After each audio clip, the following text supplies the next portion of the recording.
नमस्कार, स्वागत है आप सबका दिन भर की तमाम बड़ी खबरों के साथ। मैं हूं कवीन सचान। शुरुआत हेडलाइन से।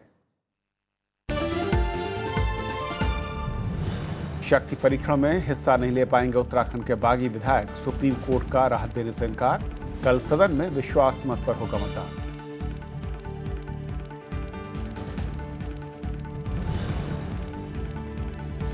अगस्ता मामले पर सोनिया गांधी पर प्रधानमंत्री के बयान पर कांग्रेस नाराज। राज्यसभा में माफी की मांग। बीजेपी ने कहा नहीं बख्शे जाएंगे दोषी।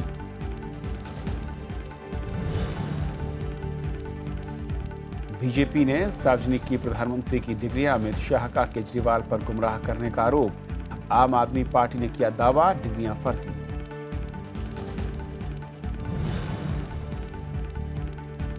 दक्षिण में चरम पर चुनाव प्रचार। सोनिया गांधी का केंद्र पर भेदभाव का आरोप। एलडीएफ को बताया विकास विरोधी।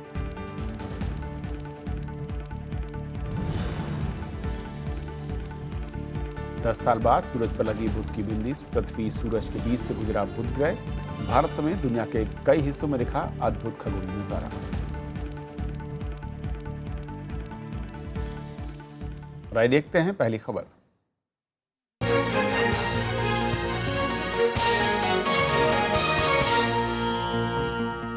राज्यसभा में आज अगस्ता वेस्टलैंड मामले को लेकर कार्रवाई में कई बार अवरोध खड़ा हुआ। कांग्रेस ने प्रधानमंत्री के बयान की आलोचना की और इसे राजनीति से प्रेरित बताया। विपक्ष ने इस मामले में प्रधानमंत्री से माफी मांगने और सदन में बयान देने की भी मांग की। अगुस्ता वेस्टलैंड के मुद्दे को लेकर सदन की कार्यवाही में बार बार गतिरोध आया। नेता विपक्ष गुलाम नबी आजाद और कांग्रेस सांसद आनंद शर्मा ने इस मामले में प्रधानमंत्री के बयान पर कड़ी आपत्ति जताई। गुलाम नबी आजाद ने सरकार पर आगामी चुनावों में राजनीतिक फायदा उठाने का भी आरोप लगाया। उन्होंने इस मामले की निष्पक्ष और तय समय में जांच कराने की मांग की। निष्पक्ष जांच करनी होगी, ट्रांसपेरेंट जांच करनी होगी तो supreme court monitor CBI inquiry करनी चाहिए और 2 महीने के अंदर जुलाई अगस्त के सेशन में ये इस सदन के और उस सदन के ये असली जो मुजरिम है वो पकड़ के दिखाने चाहिए। Prime minister must come. No, now listen to me. And substantiate the statement that he has made. Now listen to me. He is the Prime Minister of India. आरोपों का जवाब संसदीय कार्य राज्य मंत्री मुख्तार अब्बास नकवी ने दिया। उन्होंने कहा कि प्रधानमंत्री वही बोल रहे हैं जो पूरी दुनिया जानती है और जो इटली की अदालत ने कहा है। उन्होंने ये भी कहा कि दोषियों को बख्शा नहीं जाएगा। अगर कोई मिनिस्टर या प्राइम मिनिस्टर पॉलिसी अनाउंसमेंट करते हैं आउटसाइड ऑफ द हाउस जब सेशन चलता रहता है तो नहीं कर सकते। ये तो इलेक्शन रैली की स्पीच है। अब आप खुद जानबूझ करके उसको बात का पतंगड़ बनाना चाहते हैं। आप खुद बताना चाहते हैं कि कितनी बेचैनी है आपको इसको लेके, तो उसका इलाज कोई नहीं। हालांकि उपसभापति पीजे कुरेन ने कहा कि सदन के बाहर कही गई बातों पर आसन कोई टिप्पणी नहीं कर सकता। To the Prime Minister is alleged to have been said out, which if he said is outside. It's a political speech. What the chair can do? If something is happening. सरकार के जवाब से असंतुष्ट कांग्रेस ने विरोध जारी रखा। गतिरोध की वजह से पहले शून्यकाल और उसके बाद प्रश्नकाल की कार्यवाही बाधित हुई। दोपहर 2 बजे जब कार्यवाही फिर शुरू हुई तो कांग्रेस का विरोध जारी रहा।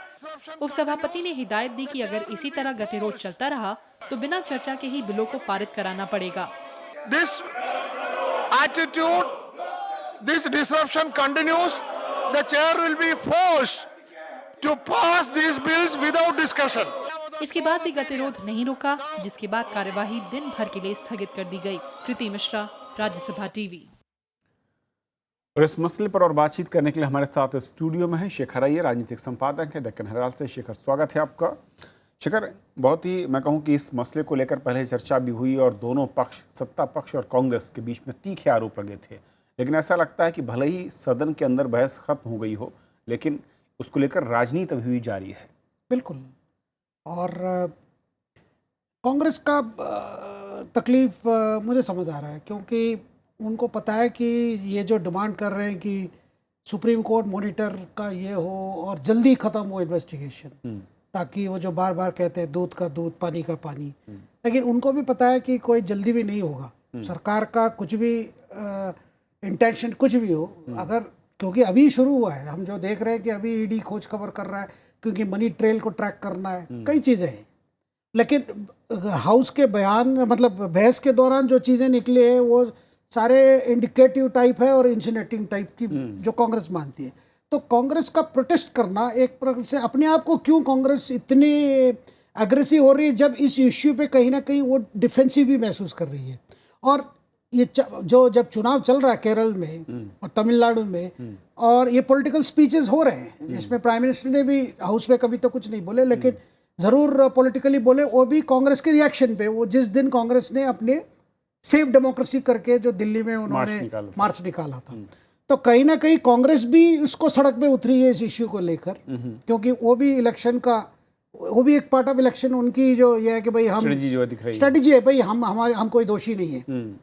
और दूसरी तरफ ये इशारा किया जा रहा है अगर दोषी और कोई नहीं हो सकता, केवल यही हो सकते हैं। लेकिन कांग्रेस ये कह रही है कि जब पार्लियामेंट चल रहा हो, प्रधानमंत्री अंदर उस तरह का बयान नहीं दे रहे और रक्षा मंत्री ने अगर साफ तौर पर सोनिया गांधी का नाम ना लिया हो और ऐसे में प्रधानमंत्री बाहर एक बयान दे और वहां पर नाम ले, तो उन्होंने कहा कि ये एक तरीके से गलत परंपरा और इसके लिए प्रधानमंत्री को संसद में बयान दिया फिर माफी मांगी। कितना दम दिखता है इस तर्क में? देखिए ये पॉलिटिकल पॉइंट है। मुझे नहीं लगता है कि ये कोई पार्लियामेंट्री मामला हो, मतलब पार्लियामेंट्री का कोई प्रोसीजर उल्लंघन हुआ ऐसी तो कांग्रेस वाले भी खुद नहीं मानेंगे इसमें कोई ये। लेकिन बट ये ज़रूर है कि कांग्रेस दिखाना चाहती है, क्योंकि कहीं ना कहीं उनकी लीडरशिप पे सवाल खड़ा किया जा रहा है कि उनको डिफेंड करना है और हर दिन करना है। और क्योंकि ये मैसेज बार बार जाएगा भाई जब पार्टी इतनी डिफेंड कर रही है, ये जो आरोप सरकार की तरफ से या सरकारी मंत्री तरफ से या बीजेपी की तरफ से जो कहा जा रहा है वो उतना सही नहीं होगा। ये मैसेज उनको अपने इलेक्ट्रेट को देना है, इसलिए ये पार्लियामेंट में हो रहा है। लेकिन क्या ये पहली बार है कि कोई मुद्दा जो हमने बोफोर्स में भी देखा था कि अब बाहर भी चल रहा था अंदर भी चल रहा था, और ये नहीं है कि एक बार बहस हो गया लोकसभा राज्यसभा में इस विषय में। मुझे नहीं लग रहा है कि ये अंतिम बहस है, क्योंकि हो सकता है फिर जब हम मॉनसून सेशन देखे हो सकता है फिर इस पर बहस हो जाए। तो ये फाइनलिटी नहीं है, लेकिन हर पार्टी अपना इसका पॉलिटिकल पॉइंट। लेकिन दूसरी चीज़ आप नोट करेंगे हाउस में, जैसे आज डिप्टी चेयरमैन खुद कह रहे थे ये अगर पॉलिटिकल स्पीच है तो चेयर क्या कर सकते हैं, बिकॉज चेयर का इंटरवेंशन, अच्छा ठीक है ये एक नियम रहा है कि अगर कोई पॉलिसी स्टेटमेंट हो या कोई बड़ा आप घोषणा कर रहे हैं, वो अगर जब पार्लियामेंट भी चल रहा है कि आप यहाँ नहीं करके बाहर करें, ये तो पॉलिटिकल कैंपेन है, इलेक्शन कैंपेन चल रहा है, इलेक्शन की मोड है। तो इसमें कांग्रेस को इतना सीरियसली लेकर जिसके वजह से सदन आज कई बार आज एडजॉर्न हुआ, तो ये मुझे लगता है कि क्या ये कांग्रेस के लिए फायदेमंद है, ये कांग्रेस को सोचना है। तो क्या शिखर ऐसा लगता है कि कांग्रेस की रणनीति सीधे तौर पर यह है कि इस पूरे मुद्दे पर आक्रामक रहा जाए और यही आक्रामक तेवर उसके लिए सुरक्षा कवच बन सकता है? वही उनको लग रहा है कि भाई जो, क्योंकि बार बार कांग्रेस में हमेशा ये सोच होती है कि बोफोर्स में कहीं हम पहले से अगर अग्रेसिव रहते तो बोफोर्स का इतना हमारे पर बोझ नहीं आता। ये सीनियर कांग्रेस ने जो उस समय की सोच है, जब बोफोर्स 89 से शुरू होके जो 90 फिर 91 तक उसका 2 साल का जो रहा उसमें, यानी 88 से शुरू करके, तब उस समय की जो सीनियर कांग्रेस ने उनको लगा कि पार्टी ने उतना एग्रेसिवली उसको ये नहीं किया, कहीं हम बैकफुट पे चले गए। तो हो सकता है उस एक्सपीरियंस के दौरान कहीं लग रहा है कि भाई हमें पहले से आगे रखना है। और ये चीज़ हमने देखा है कि जो सोनिया जी ने पहले दिन से लेकर जो 2-3 बयान उनकी जो बाहर जो रिपोर्टर से बात करते हुए या कहीं जो उनमें यही रहा है कि मैं डरता नहीं हूँ, अगर कुछ है तो आने दीजिए। तो ये पहले दिन से ही कांग्रेस लीडरशिप ये कोशिश में लगी है कि भाई हमें एग्रेसिवली अपने आप को डिफेंड करना है। एक आखिरी सवाल शेखर, की सरकार पर जो कांग्रेस के आरोप हैं, विपक्षी दलों के आरोप हैं कि 2 साल के दरमियान आपका प्रोग्रेस रिपोर्ट क्या है इस केस में? क्या इस मुद्दे पर आपको लगता है कि सरकार को राजनीतिक तौर पर कोई नुकसान हो सकता है? देखिए सरकार का कहना है कि क्योंकि बार बार सरकार के जो खिलाफ जो पॉइंट बार बार आ रही है कि अगर आप 2014 से मामला चल रहा है, जब इटली में लोअर कोर्ट ने उनको एक्विट किया था, तब आपने कुछ नहीं किया और सरकार की तरफ से भाई वहाँ चल रहा था, हमें क्या करना है। लेकिन जब बात है कि उनके हाई कोर्ट ने मिलान में उसको एक्विटल को ये करके फिर उनको सजा दे दी है, तो ये सजा इसीलिए कि उन्होंने कि ब्राइब दिए थे अपने बिजनेस के लिए, भारत में ब्राइब दिए थे, भारतीयों को ब्राइब दिए थे, तब हमें कॉज ऑफ एक्शन आ गया है, इसलिए हम कार्रवाई कर रहे हैं। लेकिन सुब्रमण्यम स्वामी भी अपने इंटरव्यू बोल रहे भाई 2 साल में कुछ आगे नहीं हुआ था। तो ये सवाल आ रहा है कि बिना बिना कोर्ट के, वहाँ इटाली कोर्ट के, क्या सीबीआई ईडी पहले से और आगे कर सकते हैं? क्योंकि उस आपको याद होगा 14 में भी और अर्ली पार्ट ऑफ 15 में भी कई लोगों को ये किए थे, जो भूतपूर्व एसपीजी डायरेक्टर हाँ। गोवा के ये थे, उनसे भी पूछताछ हुआ, इनके नारायण से भी पूछताछ हुआ, तभी पूछताछ हुआ। लेकिन इस तरह की जो अभी जो एक प्रकार से जोश आ गया है, जोश दिख रहा, तेजी दिख रही है, वो कहीं और नजर सरकार नहीं का कहना है कि ये टर्निंग पॉइंट जो है वो Italian high court of appeals का जो दो ऑफिसर, जिनको सजा हो। उन कंपनी का जो 2 ऑफिसर्स को जो कन्विक्शन हुआ है, वही टर्निंग पॉइंट है। देखना होगा कि इस मसले पर भारतीय राजनीति जिस तरीके से गरमाई हुई है, असल में वहाँ पर बयानों से अलग फैसलों की तरफ कैसे बढ़ा जाएगा। बहुत बहुत शुक्रिया शेखर, आपका इस चर्चा में शामिल होने के लिए। Thank you. और ये थी पहली खबर। छोटा सा ब्रेक के उस पार दिन भर की दूसरी बड़ी खबर।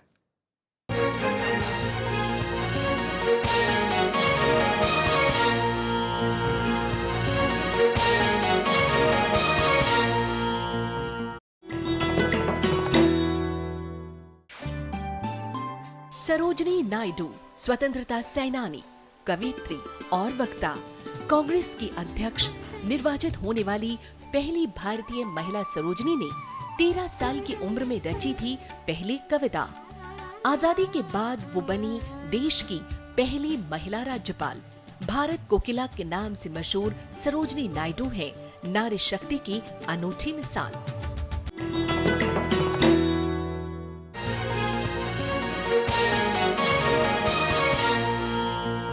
उत्तराखंड विधानसभा में कल पूर्व मुख्यमंत्री हरीश रावत बहुमत हासिल करने की कोशिश करेंगे, लेकिन 9 बाकी विधायक इसमें हिस्सा नहीं ले सकेंगे। आज पहले हाई कोर्ट और फिर सुप्रीम कोर्ट से बागी विधायकों को झटका लगा। सुप्रीम कोर्ट अब इस मामले पर 12 जुलाई को सुनवाई करेगा। हाई कोर्ट के बाद सुप्रीम कोर्ट से भी उत्तराखंड में कांग्रेस के बागी विधायकों को राहत नहीं मिली। ये 9 विधायक मंगलवार को होने वाले शक्ति परीक्षण में वोट नहीं कर पाएंगे। बेसिकली जो उनके पिटीशन में वो इंटरिम रिलीफ इस ग्राउंड पे चाहते थे कि कल फ्लोर टेस्ट होना है, नहीं तो हमारा पिटीशन इनफ्रक्चुअस हो जाएगा। अदालत ने कहा इसका कोई मतलब नहीं है, इमरजेंसी क्लॉज में इस तरह के मसले नहीं आते हैं। इससे पहले सोमवार को उत्तराखंड हाई कोर्ट ने बागी विधायकों की याचिका खारिज कर दी, जिसके बाद उन्होंने सुप्रीम कोर्ट का रुख किया। हाई कोर्ट ने आज सुबह दोनों याचिकाएं जो डिस्क्वालिफाइड एमएलएज ने अपने डिस्क्वालिफिकेशन के खिलाफ दर्ज की थी, डिसमिस कर दी हैं और ये फैसला किया है कि स्पीकर के ऑर्डर के तहत जो डिस्क्वालिफिकेशन डिक्लेयर हुआ था उसमें कोई इंटरफेरेंस की जरूरत नहीं है। हरीश रावत ने कोर्ट के फैसले का स्वागत किया है। उन्होंने कहा कि वो 10 मई को विधानसभा में विश्वास मत हासिल कर लेंगे। आज भी न्याय हुआ है, आगे भी न्याय होगा और कल भी हमको न्याय मिलेगा, इसका मुझे पूरा भरोसा है। विधानसभा के पटल से भी हमको न्याय मिलेगा। वहीं बीजेपी का दावा है कि कोर्ट के फैसले के बावजूद विधानसभा में विधायक हरीश रावत के खिलाफ वोट देंगे। कोर्ट के निर्णय के ऊपर हम नहीं रहना, पहले है ना, आज हम तो विधायकों के निर्णय पर काम कर रहे हैं और हमें उम्मीद है कि विधायक इस भ्रष्टाचारी सरकार को, माफियाओं के सरगना मुख्यमंत्री के खिलाफ वोट डालेंगे। सुप्रीम कोर्ट ने 10 मई को हरीश रावत को विधानसभा में बहुमत साबित करने का मौका दिया है। 9 विधायकों के वोट नहीं डालने की वजह से अब प्रोग्रेसिव डेमोक्रेटिक फ्रंट के 6 विधायकों की भूमिका किंग मेकर की हो गई है। Bureau report, Rajya Sabha TV. Uttarakhand सियासी संकट को लेकर कोर्ट के आदेश पर केंद्रीय मंत्री वेंकैया नायडू ने टिप्पणी से इनकार किया, लेकिन बदलते राजनीतिक हालात में दलबदल कानून की समीक्षा पर उन्होंने जोर दिया है। मुख्य विषय जो है एंटी डिफेक्शन, इसके बारे में 10th शेड्यूल के बारे में एक बार देश में इसके ऊपर चर्चा होना बहुत जरूरी है, ऐसा लग रहा है। Some people are changing party and becoming minister in other party government, still no disqualification. Some people are not voting against the government, but still they are disqualified. BJP ने प्रधानमंत्री नरेंद्र मोदी की बीए और एमए की degree आज सार्वजनिक कर दी। BJP अध्यक्ष ने इस मामले में अरविंद केजरीवाल से माफी मांगने को कहा, जिसके जवाब में आम आदमी पार्टी ने डिग्री के फर्जी होने के आरोप फिर से लगाए। यह है प्रधानमंत्री नरेंद्र मोदी की बीए और एमए की डिग्री, जिसे सोमवार को प्रेस कॉन्फ्रेंस कर बीजेपी अध्यक्ष अमित शाह और अरुण जेटली ने जारी किया। अमित शाह ने अरविंद केजरीवाल पर इस मुद्दे पर देश को गुमराह करने का आरोप लगाया। उन्होंने केजरीवाल से माफी की मांग भी की।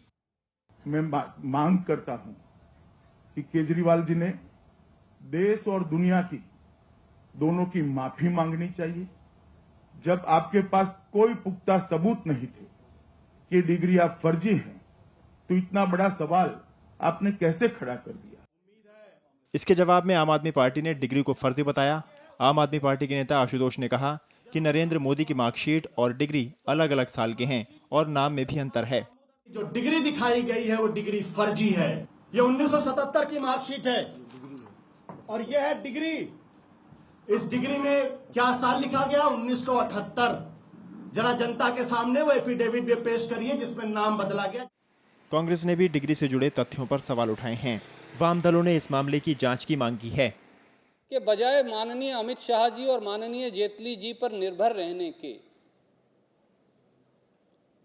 स्वयं सामने आकर यथास्थिति स्पष्ट करें ताकि ये संशय देश के सामने से हमेशा के लिए दूर हो जाए। ये कह रहे कि सही है, दूसरा कह रहे कि ये फर्जी है, तो इस पे जांच कराइए। प्रधानमंत्री की डिग्री के ऊपर जांच हो। फिर दिल्ली के मुख्यमंत्री अरविंद केजरीवाल ने प्रधानमंत्री नरेंद्र मोदी की डिग्रियों के बारे में जानकारी सार्वजनिक करने की मांग की थी और इस बारे में केंद्रीय सूचना आयोग को चिट्ठी भी लिखी थी। इसके बाद कांग्रेस ने भी प्रधानमंत्री की जन्मतिथि को लेकर सवाल उठाए थे। नवविक्रम सिंह, राज्यसभा टीवी।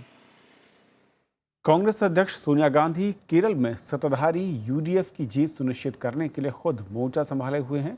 आज उन्होंने त्रिशूर और त्रिवेंद्रपुरम में रैलियां की। उन्होंने एक तरफ राज्य के एलडीएफ गठबंधन पर आरोप लगाए तो राज्य में अपनी जमीन तलाश रही बीजेपी को आड़े हाथ लिया। केरल में यूडीएफ को जीत दिलाने के लिए कांग्रेस ने कमर कस ली है। सोमवार को पार्टी अध्यक्ष सोनिया गांधी ने 2 जगह चुनावी रैलियां की। त्रिशूर की रैली में सोनिया गांधी ने राज्य में पिछले 5 सालों में हुए कामों को यूडीएफ की उपलब्धि बताया। उन्होंने इस बहाने केंद्र सरकार पर राज्य के साथ भेदभाव करने का आरोप लगाया। In a span of just 5 years, so much has been done. A new airport, a metro rail, highways, roads, and other important infrastructure projects have been developed in the state.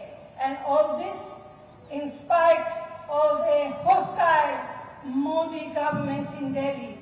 Sonia Gandhi ने अपने संबोधन में विपक्षी एलडीएफ गठबंधन पर भी कई आरोप लगाए। उन्होंने एलडीएफ पर विकास विरोधी राजनीति करने का आरोप लगाया। The LDF has a negative economic agenda, an outdated ideology, an ideology that does not take into account the special needs of the state today. Sonia Gandhi ने ओमान चांडी सरकार की कई उपलब्धियों का जिक्र किया। सोनिया गांधी के बाद मंगलवार को राहुल गांधी भी केरल पहुंच रहे हैं। राहुल बुधवार और गुरुवार को कई चुनावी रैलियां करेंगे। Bureau report, Rajya Sabha TV. Kerala में दलित छात्रा के रेप और हत्या के मामले में राष्ट्रीय महिला आयोग ने आज चुनाव आयोग से मुलाकात की। आयोग ने चुनाव आयोग को मामले में दखल देने और स्थानीय प्रशासन पर जांच के लिए दबाव बनाने को कहा। गौरतलब है कि आयोग की 3 सदस्यीय टीम मामले की जांच के लिए केरल गई थी और लौटने पर टीम ने स्थानीय पुलिस के जांच करने के तरीकों पर सवाल खड़े किए थे। We thought that it's time that the Election Commission intervene to put pressure on the state administration and the police there to take some immediate action and to look at all angles from which we could find a solution or at least find the accused. Supreme court ने आज राष्ट्रीय medical प्रवेश पात्रता परीक्षा यानी NEET में बैठने वाले छात्रों को एक बड़ी राहत दी। कोर्ट ने 1 मई को ही परीक्षा में बैठने वाले छात्रों को भी 24 जुलाई को होने वाली परीक्षा में बैठने की अनुमति दे दी।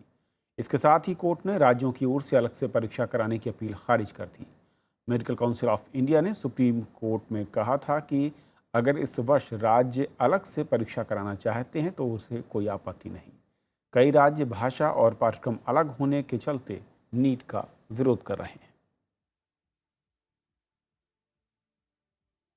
और अब बात सूखा और जल संकट की।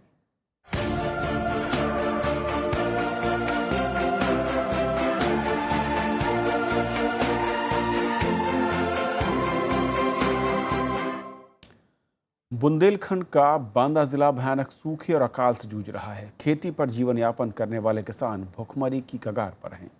सूखा राहत के लिए सरकार तमाम दावे कर रही है, लेकिन हालात बद से बदतर हो रहे हैं। पेश है राज्यसभा टीवी की एक खास रिपोर्ट। ये है बांदा चित्रकूट सीमा पर बना रसिन बांध। लहलहाती फसलों का सपना दिखाने वाले इस बांध से रसिन गांव के किसान अब बेहाल हैं। बांध सिंचाई की जगह मछली पालन के काम आ रहा है। 77 करोड़ रुपए की लागत से बने इस बांध में रसिन और आसपास के 850 किसानों की जमीन इसमें चली गई। मुआवजे में किसानों को आने पौने दाम मिले और अब उनके सामने रोजी रोटी का संकट आ खड़ा हुआ है। हमारे यहाँ किसानों की बड़ी दयनीय स्थिति है और यहाँ पर भूखमरी की कगार पर ज़्यादातर किसान हैं। जिन खेतों में हम लोगों को 150 मन गल्ला मिलता था, आज वहाँ 2-4 मन नहीं निकला है।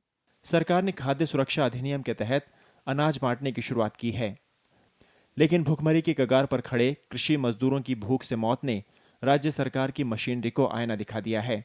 नरैनी और जसपुरा पैलानी क्षेत्र सबसे भयानक त्रासदी झेल रहा है। समाजवादी सूखा राहत भी लूट और मनमानी की चपेट में है।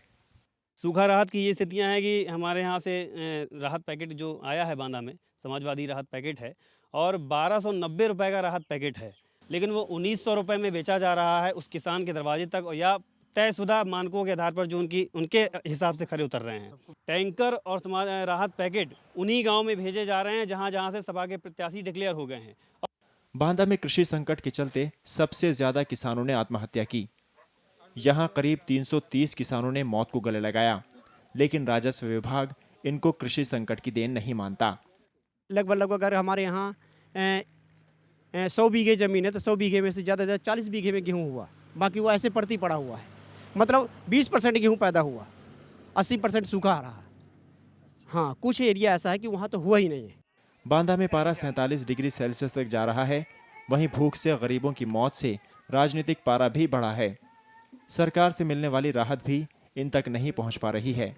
ऐसे में किसान अपना घर बार छोड़ पलायन करने को मजबूर हो गए हैं। अरविंद कुमार सिंह, राज्यसभा टीवी, बांदा। बिहार के गया जिले में एक युवक की हत्या का आरोपी जेडीयू विधायक का बेटा फरार चल रहा है। हालांकि सरकार ने कहा है कि कोई भी आरोपी कानून से बच नहीं पाएगा। के गया में रोड रेस की घटना पर सियासी पारा चरम पर है। इस घटना को लेकर बीजेपी के गया में बंद का मिला जुला असर देखने को मिला। बीजेपी ने राज्य सरकार पर अपराधियों के संरक्षण का भी आरोप लगाया। इसके लिए हम लोग रोड पर उतरे हैं और निवेदन कर रहे हैं कि अत्याचार के खिलाफ में स्वतः गया बंद आप लोग कीजिए, और गया बंद है। जो पटना का सबसे मेन सड़क है, उन सड़कों पर दौड़ा दौड़ा के गोलियों से भून दिया था। वो सिलसिलेवार थमा नहीं है, उसी की कड़ी है। ये कभी बेटियों के साथ रेप होता है, कभी बेखौफ अपराधी और राजनीतिक संरक्षण वाले अपराधी बेखौफ हो गए हैं। मुख्यमंत्री नीतीश कुमार ने कहा कि सरकार इस मामले को गंभीरता से ले रही है। उन्होंने सख्त कार्रवाई का भरोसा दिया। इसमें जो कुछ भी हुआ है उसके हिसाब से और इसमें सख्त कार्रवाई की जा रही है। जो सरकारी पुलिसकर्मी जो बॉडीगार्ड के रूप में तैनात है माननीय एमएलसी के साथ, वह किस प्रकार से उनके साथ था, इसलिए उसको निलंबित भी किया गया है। रविवार को गया में जेडीयू की महिला विधायक के बेटे ने 20 साल के एक युवक की कथित रूप से गोली मारकर हत्या कर दी थी, जिसके बाद इलाके में दहशत है और लोगों में नाराजगी। Bureau report, Rajya Sabha TV. Bharat समेत दुनिया के कई इलाकों में आज बुध पारगमन की खगोलीय घटना दिखाई दी। इससे अंतरिक्ष के क्षेत्र में नई खोज और ब्रह्मांड के रहस्यों का पता लगाने में मदद मिलेगी। 100 साल में 13 बार दिखाई देने वाली इस दुर्लभ घटना को बड़ी संख्या में लोगों ने देखा। सूर्य के ऊपर एक बिंदु की तरह दिखाई दे रहा ये बुध ग्रह है। भारत समेत दुनिया के कई देशों ने सोमवार को इस अनोखी खगोलीय घटना को देखा। वैज्ञानिकों का मानना है कि इस घटना से ब्रह्मांड से जुड़ी कई नई जानकारियों का पता लगाने में मदद मिलेगी। By which the astronomers are able to justify and also corroborate their formulas and the theories. That is number one. Number two, if you want to measure the distance of Earth and Sun, this kind of event, transit events, provide us the opportunity. Was one of the important event in the history of astronomy that gave us the absolute distance between Earth and Sun. जानकारों का कहना है कि ये घटना इस लिहाज से अहम है कि कई बार ये दुनिया के सीमित इलाके में ही दिखाई देती है। तो ये बहुत रेयर नहीं है, लेकिन फ्रीक्वेंट भी नहीं है। तो ये हमेशा जब मरकरी चारों तरफ सूर्य के चक्कर लगा रहे, कभी कभी ऐसा होता है कि एकदम ठीक हमारे सीध में आए, और फिर कभी कभी ऐसा होता है किसी एक जगह से लें, भारत से जैसे लें। अभी फिलहाल हमें पूरा इवेंट भी नहीं दिख रहा है, सूर्यास्त तक हमें ये दिखेगा। बुध पारगमन की घटना 10 साल पहले 2006 में दिखाई दी थी और अब ये खगोलीय घटना 2019 और 2032 में दिखाई देगी। जैसे अभी हम देख रहे हैं 2016 में, तो इसके बाद 2019 में आएगा, लेकिन मई महीने में आने वाला अगर दोबारा पारागमन की बात करते हैं तो 2032 में ही हमें देखने को मिलेगा। और इस प्रकार का जो पारागमन है वो बुध और शुक्र ग्रह के लिए होता है। इस खगोलीय घटना को देखने के लिए देश भर की वेधशालाओं और तारामंडलों समेत कई जगहों पर इंतजाम किए गए थे, जहां जुटे बच्चों में भी खूब उत्साह दिखा। का जो सन के हिसाब से मरकरी इज वेरी स्मॉल, तो बहुत ही वो हमें दिख नहीं सकता था, इसके थ्रू नहीं दिख रहा था, तो सिर्फ टेलीस्कोप के थ्रू दिख रहा था, जिसमें हमें एक्चुअल में भी इवन विद द टेलीस्कोप हमें काफी छोटा दिख रहा था। वो बुध ग्रह 88 दिनों में सूर्य का एक चक्कर लगाता है, लेकिन पृथ्वी और सूर्य की कक्षा में अंतर होने के कारण ये घटना 100 साल में केवल 13 बार पृथ्वी से दिखाई देती है। अरुणा ठाकुर और अनु दीवान के साथ मोहम्मद फातेह टीपू, राज्यसभा टीवी। और बुलेटिन के आखिर में एक नजर कुछ और अहम खबरों पर संक्षेप में। संसद से आज यान हरण निवारण विधेयक यानी एंटी हाईजैकिंग बिल 2016 को मंजूरी मिल गई। इस विधेयक में विमान अपहरणकर्ताओं की मौत की सजा और सुरक्षा बलों को ज्यादा अधिकार देने के प्रावधान है। सुप्रीम कोर्ट में पनामा मामले में सीबीआई जांच कराने के लिए याचिका दायर की गई है, जिस पर सुनवाई करते हुए कोर्ट ने केंद्र सरकार, सीबीआई, रिजर्व बैंक और सेबी से जवाब मांगा है। विजय माल्या के खिलाफ चेक बाउंस मामलों में 25 मई को फैसला आएगा। सुनवाई पूरी होने के बाद हैदराबाद की अदालत ने फैसला सुरक्षित रख लिया है।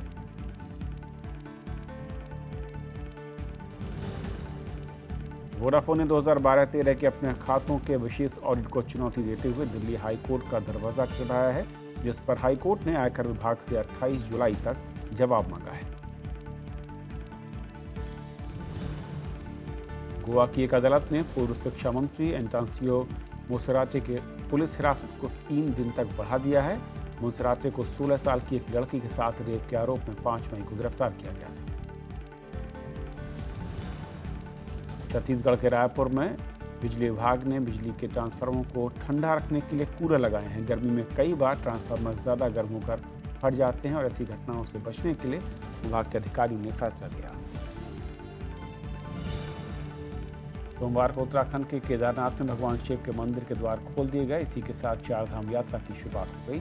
अक्षय तृतीया के मौके पर केदारनाथ के साथ साथ गंगोत्री और यमुनोत्री में भी पूरे वैदिक विधान के साथ पूजा अर्चना की गई। बांग्लादेश ने युद्धापराध के दोषी जमात-ए-इस्लामी नेता मोतुर्रहमान निजामी को मौत की सजा देने की तैयारी पूरी कर ली है। निजामी को ढाका जेल में शिफ्ट कर दिया गया है। सप्ताह के पहले दिन अच्छे वैश्विक संकेतों के चलते शेयर बाजार में तेजी रही। सेंसेक्स 460 अंक बढ़कर 25,689 पर बंद हुआ, जबकि निफ्टी 133 अंक बढ़कर 7,866 पर। टेनिस खिलाड़ी सानिया मिर्जा और मार्टिना हिंगिस की जोड़ी ताज़ा रैंकिंग में शीर्ष पर बनी हुई है। सानिया हिंगिस की जोड़ी 12,045 अंक के साथ अपने प्रतिद्वंदियों से काफी आगे है।